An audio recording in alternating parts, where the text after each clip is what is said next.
नमस्कार साथीहरू, स्वागत छ नयाँ भिडियोमा। आजको भिडियोमा चाहिँ मैले बीबीएस सेकेन्ड इयर अन्तर्गत रहेको फाइनान्स सब्जेक्टको चाहिँ इक्जामको लागि भनेर कस्ट अफ क्यापिटलको एउटा मोडल क्वेसन लिएर चाहिँ आएको छु हैन। हामीलाई चाहिँ इक्जाममा सेम यही प्याटर्नमा चाहिँ क्वेसन सोध्ने गर्दछ। यहाँ चाहिँ मसँग एउटा क्वेसन रहेको छ हैन।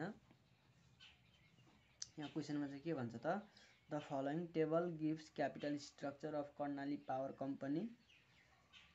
हामीलाई चाहिँ कर्णाली पावर कम्पनीको क्यापिटल स्ट्रक्चर दिएको छ। क्यापिटल स्ट्रक्चर भनेको चाहिँ उसले कुन कुन सोर्सबाट चाहिँ क्यापिटल रेज गरेको छ हैन, त्यो दिएको। यहाँ चाहिँ डेब्ट दिएको छ 120 मिलियन र कमन इक्विटी दिएको छ 180 मिलियन अनि टोटल लायबिलिटिज एन्ड इक्विटी भनेर 300 मिलियन दिएको छ। यो चाहिँ जहिले पनि हामीलाई वेट निकाल्नका लागि काम लाग्छ भनेर बुझ्ने हैन। त्यस पछाडि current interest rate on new डेब्ट इज 10%। हामीलाई करेन्ट इन्ट्रेस्ट रेट दिएको छ 10%। यो चाहिँ डेब्टको हो हैन। अब the firm's marginal tax rate is 30% हैन। ट्याक्स रेट हामीलाई दिएको छ 30% र Karnali power company has just paid dividend ₹20 per share. हामीलाई जस्ट पेड डिभिडेन्ड दिएको छ 20 रुपैयाँ। Dividend is expected to grow at 5% per year for year हैन। अनि हामीहरूको डिभिडेन्ड चाहिँ के हुन्छ त 5%ले चाहिँ प्रत्येक वर्ष हैन सधैँको लागि चाहिँ वृद्धि हुन्छ भन्छ। अनि current market price per share is ₹210। हामीलाई P0 दिएको छ। अब हामीसँग यसको अन्य क्वेसनहरु पनि रहेको छ हैन। यहाँनिर ए नम्बरमा चाहिँ हामीलाई के क्याल्कुलेसन गर्न भन्छ त, calculate company's after tax cost of new डेब्ट and cost of common equity assuming that new equity comes only from retain earning. हामीलाई चाहिँ डेब्टको आफ्टर ट्याक्स कस्ट निकाल्नु भन्छ। त्यस पछाडि कमन इक्विटीको पनि कस्ट निकाल्नु भन्छ र कमन इक्विटी चाहिँ केबाट आउँछ अरे त रिटेन अर्निङबाट आउँछ भनेर हामीलाई भनेको छ। अनि बी नम्बरमा चाहिँ what will be the company's weighted average cost of capital हैन। Weighted average cost of capital कति हुन्छ भनेर क्वेसन सोधेको छ। Assume the company maintain present capital structure. अहिलेको क्यापिटल स्ट्रक्चरलाई नै यसले चाहिँ मेन्टेन गर्छ भन्छ। अब सुरुमा हामी यसको स्पेसिफिक कस्ट निकाल्छौँ। त्यस पछाडि चाहिँ weighted average cost of capital निकाल्छौँ। त्यसको लागि के गर्नु पर्यो त, हामीले यसको गिभन त सार्नु पर्यो हैन। यो चाहिँ हामीहरूको 15 नम्बर क्वेसन नम्बर 15 रहेको छ।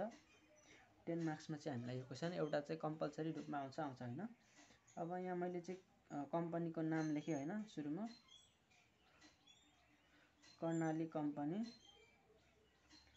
Karnali power company. हेर्नु त यहाँनिर अब यसको गिभन सारौँला हामी। गिभन सुरुमा यसको गिभनमा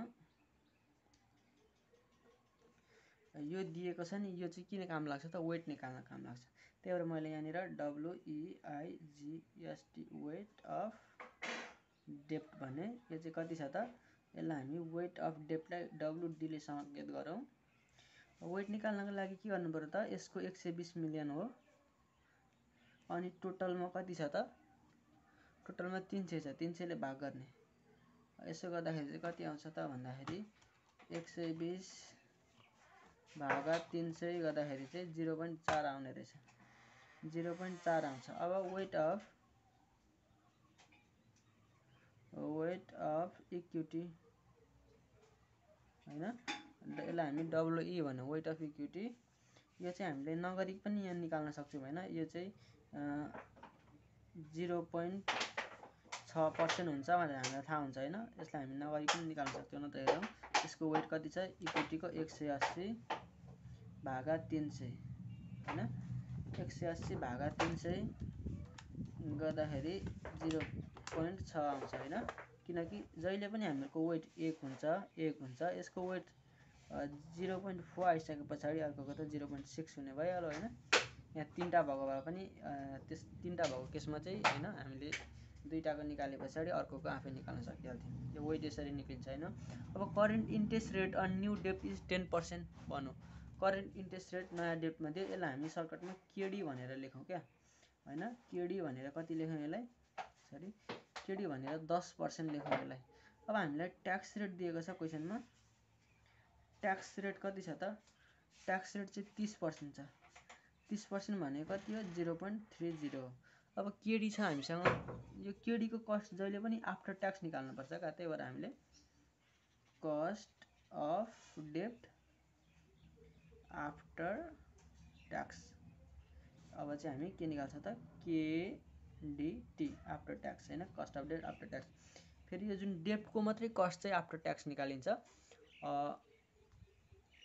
अरूको चाहिँ हामी आफ्टर ट्याक्स कस्ट निकाल्दैनौँ, किनकि हामीहरूको डेब्टले चाहिँ हामीहरूको ट्याक्स चाहिँ सेभिङ गर्छ नि त हैन। अगाडि चाहिँ हामीहरूको कस्ट अफ डेब्टमा चाहिँ के हुन्छ भन्दाखेरि अगाडि हामीले इन्ट्रेस्ट घटाएको हुन्छौँ हैन, ट्याक्स तिर्नुभन्दा अगाडि नै इन्ट्रेस्ट घटाएको हुन्छौँ, त्यही भएर यसको चाहिँ हामीले केडिटी निकाल्नु पर्यो हैन। अब यो चाहिँ निकाल्नको लागि यो 10% छ केडी, अब यसलाई आफ्टर ट्याक्स बनाउनको लागि त 1 माइनस ट्याक्स गर्नुपर्छ क्या जहिले पनि हैन। अब ट्याक्स 10%, सरी यो 10% छ केडी, त्यस पछाडि 1 माइनस ट्याक्स भनेको 30%, 30 भनेको 0.30 हैन, यहाँ डाइरेक्ट 30% राख्न पाइँदैन, यसलाई डेसिमलमा राख्नुपर्छ हामीले। यति गर्दाखेरि कति आउँछ त 7% आउँछ सम्भवतः, 7% चाहिँ हामीहरूको कस्ट अफ डेब्ट आफ्टर ट्याक्स आयो हामीलाई हैन। हामीलाई एक्जाममा यस्तै यही सोध्छ, ठ्याक्कै यस्तै क्वेसन सोधिरहेको हुन्छ प्राय। त्यस पछाडि हेर्ने त अरू इन्फर्मेसन दिएको छ हामीलाई, जस्ट पेड डिभिडेन्ड भनेको के हो त D0 हैन, just paid dividend, just paid dividend भनेको चाहिँ D0, D0 चाहिँ कति दिएको छ त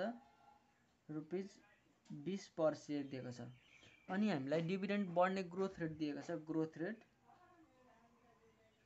ग्रोथ आरटी रेट जसलाई हामी जी भन्छौँ, यो चाहिँ 5% दिएको छ हैन, फरिबर 5% ले बढ्छ भन्छ।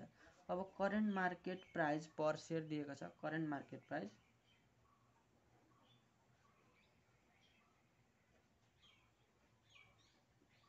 करेन्ट मार्केट प्राइस दिएको छ, यसलाई हामी P0 भन्छौँ, यो चाहिँ 210 दिएको छ हैन, 210 दिएको छ। अब हामीलाई 1 नम्बरमा के भनेको छ त क्वेसनले,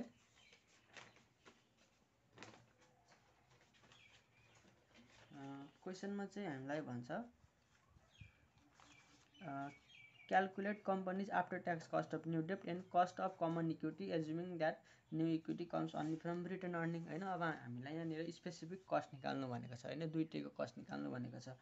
अब कस्ट चाहिँ कसको निकाल्ने भनेर कसरी थाहा पाउने भन्दाखेरि डेब्ट र इक्विटी छ भनेपछि डेब्ट र इक्विटीकै कस्ट निकाल्नु पर्यो हैन। प्रिफरेन्स सेयर पनि भएको भए यहाँ प्रिफरेन्स सेयरको पनि कस्ट निकाल्नु पर्थ्यो। यहाँ चाहिँ जुन जुन सोर्सबाट हामीले क्यापिटल रेज गरेका छौँ तिनीहरूको कस्ट निकाल्ने हो। यहाँ डेब्टको सोर्स र इक्विटीको सोर्स छ, त्यही भएर हामी यिनीहरू दुईटाको कस्ट निकाल्छौँ र डेब्टको चाहिँ जहिले पनि आफ्टर ट्याक्स हुन्छ, त्यो कुरा चाहिँ हामीले विचार गर्ने। अब 1 नम्बरमा हामीले कस्ट अफ डेब्ट आफ्टर ट्याक्स, यो त अगाडि नै हामीले निकालिसकेको छ, फेरि निकाल्नु परेन, 7% भनेर लेखिदिइहाल्ने हैन। अब कस्ट अफ इक्विटी त निकाल्नु पर्यो, कस्ट अफ इक्विटी निकाल्नु पर्यो। यसलाई हामी सर्टकटमा के भनौँ, यसलाई हामी कस्ट अफ डेब्ट आफ्टर ट्याक्सलाई केडिटी भन्छौँ। यसलाई चाहिँ हामी के भनौँ, कस्ट अफ डेब्ट, कस्ट अफ इक्विटीलाई हामी केई भनौँ हैन, कस्ट अफ इक्विटी। अब यो निकाल्नको लागि चाहिँ के गर्नु पर्यो भन्दाखेरि D1 divided by P0 plus G गर्नु पर्यो हैन। यो चाहिँ रिटर्न अर्निङबाट मात्रै भनौँ त, रिटर्न अर्निङ, यो चाहिँ हामीले रिटर्न अर्निङबाट प्राप्त गर्छौँ भनेको छ, त्यही भएर यो फर्मुला लागेको छ। यदि यही क्वेसनमा चाहिँ हामीलाई रिटर्न अर्निङबाट नभएर हामीहरूको नयाँ सेयरहरू इस्यु गरेर चाहिँ हामीले क्यापिटल फन्ड चाहिँ रेज गरेको इन्फर्मेसन दिएको भए, अथवा यहाँनिर चाहिँ हामीलाई नेट प्रोसिडहरू हैन, फ्लोटेसन कस्टहरूको इन्फर्मेसन दिएको भए र रिटर्न अर्निङबाट चाहिँ हामीले प्राप्त गर्दिनौँ भनेको भए चाहिँ अर्को फर्मुला के हुन्थ्यो त D1 divided by net processed plus G हुन्थ्यो हैन। फर्मुलामा यति फरक छ, तर हामीलाई रिटर्न अर्निङबाट भनेको हुनाले हामीले यो फर्मुला युज गर्ने हैन, यो फर्मुला यहाँनिर एप्लाई हुँदैन। अब D1 त हामीसँग छैन, D0 छ, तर ग्रोथ रेट त दिएको छ नि त 5% भनेको, अहिले 20% छ, अब 5% ले बढ्दाखेरि D1 कति हुन्छ त 1 वर्ष पछाडि भन्दाखेरि यो यहाँ हामीले D0 1 प्लस G भनेकै D1 हो हैन।